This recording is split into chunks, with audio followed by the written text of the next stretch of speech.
सारे लोगों में मेंटल इलनेस या फिर सिंड्रोम्स ऐसे देखे गए हैं जहाँ पे उनका जो ब्रेन है कुछ ऐसे फंक्शन करना स्टार्ट कर देता है जो कि बहुत ही ऐसे बियॉन्ड द बिलीव्स तुमको चीज़ें दिखनी शुरू होंगी, चीज़ें तुम्हारे साथ होंगी और एकदम इसके छोटे ट्रेट में या फिर ऐसे लेवल तुम बोल सकते हो बहुत ही कम लेवल पे शायद से ये जो सिंड्रोम है वो तुम्हारे अंदर भी हो सकता है या तुमने आसपास वाले लोगों में ऐसी मेंटल इलनेस बहुत ही कम लेवल पे देखी होगी। मेंटल इलनेस काफ़ी सारे टाइप्स की होती है लेकिन इसमें मैं सिर्फ 5 ऐसी मेंटल इलनेस के बारे में बात करने वाला हूँ। पहली है हमारी स्किज़ोफ्रेनिया। ये एक ऐसी मेंटल इलनेस है जिसमें उस आदमी को स्किज़ोफ्रेनिया है, उसको काल्पनिक चीज़ों पे बिलीव होने लगता है।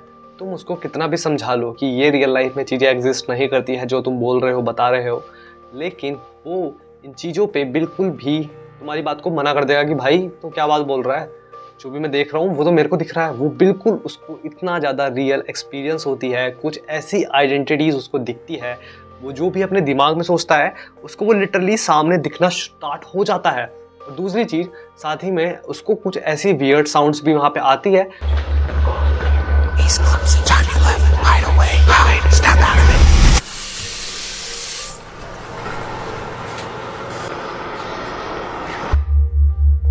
कि वो मानो बिल्कुल जैसे रियल हो, तो किसी और बंदे को नहीं आ रही होगी, आसपास वाले को नहीं आ रही होगी। जिसको ये मेंटल इलनेस है उसी आदमी को वो जो साउंड है या फिर आइडेंटिटी है सिर्फ उसी को वो दिखती है।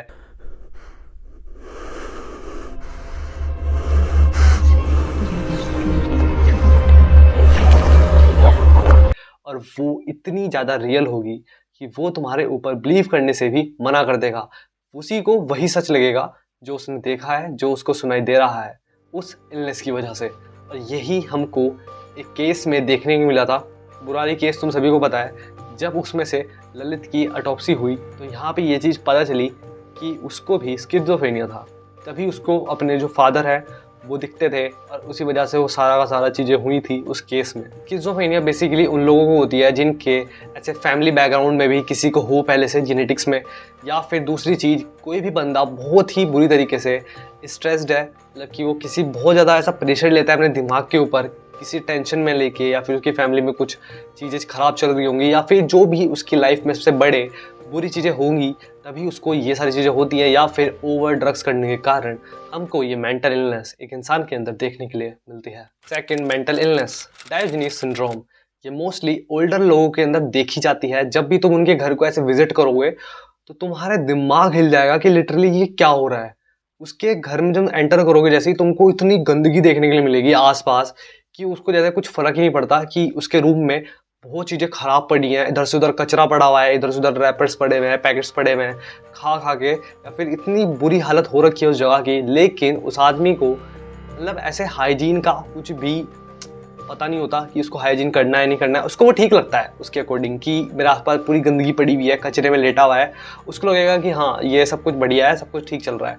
अगर मैं इसको साफ़ करूँगा तो चीज़ें ख़राब हो जाएंगी, उसको हाइजीन में प्रॉब्लम आएगी, उसको मतलब बेसिकली ना नहाने का मन करेगा। अगर उसकी कोई हेल्प करने की भी ट्राई करता है ना तो इवन वो उसको वहाँ पे मना कर देगा। ये बहुत ज़्यादा चांसेस है कि उसको हेल्प नहीं चाहिए होती, उसको हाइजीन से कोई मतलब नहीं होता है। उसके आसपास कितना कूड़ा कबाड़ा पड़ा हुआ है वो वहीं पे खा रहा है, फिर फेंक रहा है सारी चीज़ों को, या फिर आसपास अगर कूड़ा है तो वो आके और फैला दे रहा है उन चीज़ों को। लेकिन अगर वो उनको साफ़ करेगा तो उसको ऐसा लगता है कि अब चीज़ें ख़राब हो जाएंगी और ज़्यादा। कुछ ऐसे लोगों के घर में जब विजिट करा गया तो उनको इतना ज़्यादा कूड़ा कबाड़ा वहाँ पे देखने को मिला कि वो उसी कचरे में सो रहा है लिटरली।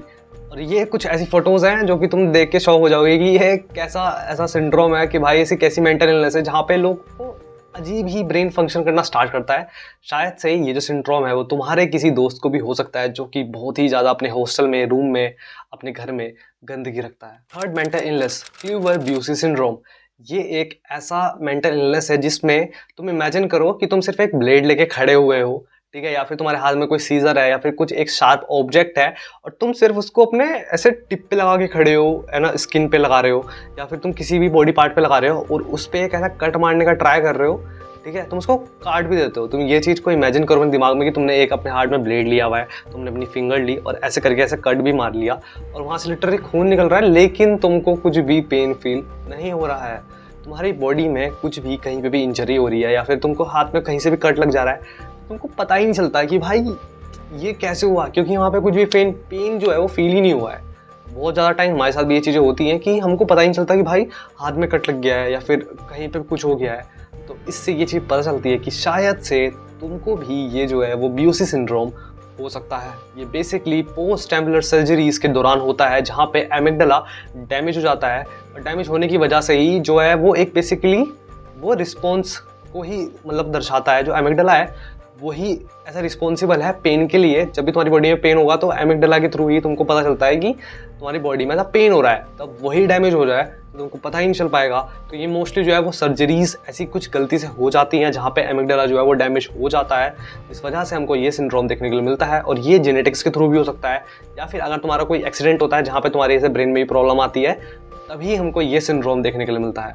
ये ऐसा तुम इसको ना कुछ ऐसे सिंड्रोम भी हैं जो कि तुमको ऐसा फील करवाएंगे लिटरली तुम्हारे पास कोई सुपर पावर आ गया है। तुम इमेजिन करो कि तुमको किसी चीज़ का पेन ही नहीं हो रहा है, कोई बंदा आके तुम्हारे हाथ पे ऐसा कट मार के चला गया, कुछ करके चला गया, तुमको पेन ही नहीं हुआ।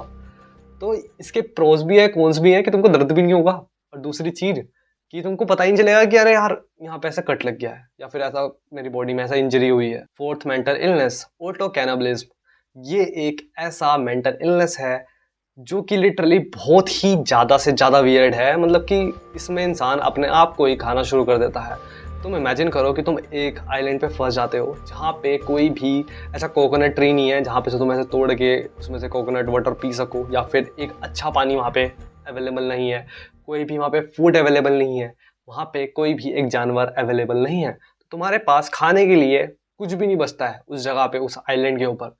तो उसी टाइम पे जो ये वाला सिंड्रोम है या फिर ये मेंटल इलनेस है वो काम आता है, ऑटो कैनिबलिज्म, जिसमें एक इंसान अपने आप को खाना शुरू कर देता है। ये बहुत ज़्यादा वियर्ड है, लेकिन इसका अगर तुम एकदम छोटे लेवल पे देखोगे तो बहुत सारे लोग ऐसे तुमको देखने को मिलेंगे जो कि अपना ऐसे नेल्स को च्यू करते रहते हैं, या फिर नेल्स के नीचे एक स्किन आती है छोटी सी, उसको च्यू करते रहता है। तो उनके अंदर भी ये ऑटो कैनिबलिज्म होता है, बहुत ही कम लेवल पे, लेकिन ये एक ऐसा है कि जिससे सर्वाइव कर सको तुम। ठीक है, उस टाइम पे ऐसा तुम्हारा ब्रेन फंक्शन करता है कि तुम खुद को खाना लगे जाओगे भाई, कि जब तुमको इतने टाइम तक तुम 2-3 1 महीना तो मैक्सिमम, मतलब कि 1 महीना भी नहीं बंदा जी पाता है बिना किसी खाने के। लेकिन ऐसा मोमेंट आ जाएगा टाइम पे कि तुम भी इतनी गंदी भूख लगेगी शायद से तुम अपने आप को खाना शुरू कर दो, तभी ये सिंड्रोम देखने के लिए मिलता है। और दूसरी चीज़, ये ऐसा नहीं है कि सिर्फ इंसानों में होता है, ऐसे बहुत सारे इंसेक्ट्स हैं, एनिमल्स हैं, ऐसे जानवर हैं जहाँ पे इन चीज़ों का वो इस्तेमाल करते हैं। वो खुद ही को खा के अपना पेट भर लेते हैं, अपने बच्चों को खा लेते हैं। तभी ये सारी चीज़ें उनमें से ही इंसानों में भी देखने के लिए मिलती हैं। और शायद से तुमने आसपास अपने काफ़ी सारे लोगों को देखा होगा खुद को च्यू करते हुए, नेल्स को च्यू करते हुए या फिर ऐसी चीज़ों को करते हुए। मैंने एक ऐसे उसमें पढ़ा था जहाँ पे एक रिपोर्ट थी या फिर पता नहीं क्या सीन था, वो कुछ तो था, लेकिन उसमें एक ऐसा केस देखने को मिला जिस बंदे को ऑटो कैनिबलिज्म था। वो लिटरली जो उसके फिंगर के यहाँ पे छोटा सा मतलब नेल्स के नीचे स्किन निकलती है, उसने उसको वो खाता रहा, उसको बहुत ज़्यादा हैबिट होनी स्टार्ट हो गई और उसने यहाँ पे इतना ज़्यादा डैमेज कर दिया कि उसकी बोन तक दिखनी शुरू हो गई थी। Fifth mental illness, apotemnophilia. मैं अगर शायद से गलत प्रोनाउंस कर रहा हूँ तो भाई सॉरी, क्योंकि इसकी स्पेलिंग थोड़ी सी काफ़ी वियर्ड सी है। ये बेसिकली तब होता है जब राइट पेरेंटल लोब डैमेज हो जाता है या फिर किसी एक्सीडेंट के थ्रू तुम फिजिकली बिल्कुल सही हो, मेंटली लेकिन ख़राब हो, क्योंकि तुमको ये सिंड्रोम हो रखा है। तुम ऐसा इमेजिन करो और तुमको ऐसा तुम्हारा ब्रेन फंक्शन करेगा, तुमको ऐसा बिलीव दिलाएगा, तुमको ऐसी चीज़ें लगेगी कि ये मेरा हाथ है, ये फिजिकली बिल्कुल सही है, मेरे अंदर मतलब फिजिकली मेरे को कुछ भी प्रॉब्लम नहीं है, मेरी मतलब कि कुछ भी प्रॉब्लम नहीं है मेरी बॉडी के अंदर, बिल्कुल मैं सही हूँ। लेकिन तुम्हारा ब्रेन ऐसे फंक्शन करेगा, तुमको ऐसा बिलीव दिलाएगा कि अगर ये हाथ मेरा या फिर ये फिंगर या फिर ऐसी लेग मेरे नहीं होती तो बेटर होता, शायद से मेरी बॉडी और ज़्यादा परफेक्ट होती, कि अगर मेरे हाथ ही नहीं होगा यार तो मेरी बॉडी परफेक्ट होगी। लेकिन ये सही है, ये बिल्कुल प्रॉपर वर्क कर रही है, सब कुछ ठीक चल रही है, और तुम्हारे ब्रेन को ही लगेगा कि शायद से इसमें कुछ प्रॉब्लम आ रही है, अगर मैं इसको काट दूंगा तो ठीक हो जाएगा सब कुछ, मतलब बॉडी में परफेक्ट चीज़ें हो जाएगी, मतलब कि मेरी ऐसी बॉडी जो है वो परफेक्ट होगी अगर मेरा ये हाथ नहीं होगा या फिर फिंगर नहीं होगी, जो भी तुम्हारा मतलब ऐसा ब्रेन सेंस करके बताएगा तुमको। यहाँ पे कुछ ऐसे लोग भी देखने के लिए मिला है जिन्होंने अपना टांग काट दी या फिर हाथ कट कर दिया, फिंगर्स कट कर दी, क्योंकि उनको ये लगता था कि अगर ये नहीं होगा तो बस हमारी बॉडी परफेक्ट होगी। ये बहुत वियर्ड है सुनने में, जब मैंने पहली बार सुना था ये वाला ऐसा कुछ होता है सिंड्रोम, मेंटल इलनेस, इसमें एक इंसान को लगना स्टार्ट हो जाता है कि उसकी बॉडी में प्रॉब्लम है, लेकिन वो प्रॉब्लम होती ही नहीं है। बट उसका जो पेरेंटल लोब है वो डैमेज हुआ होता है किसी एक्सीडेंट के थ्रू या फिर किसी सर्जरी के दौरान, तो उसको ऐसी चीज़ें होती हैं। और ये बहुत ज़्यादा वियर्ड है कि तुम बिल्कुल ठीक हो बट तुम तब भी चाहते हो कि पैर काट दिया जाए तुम्हारा या फिर हाथ काट दिया जाए। क्यों?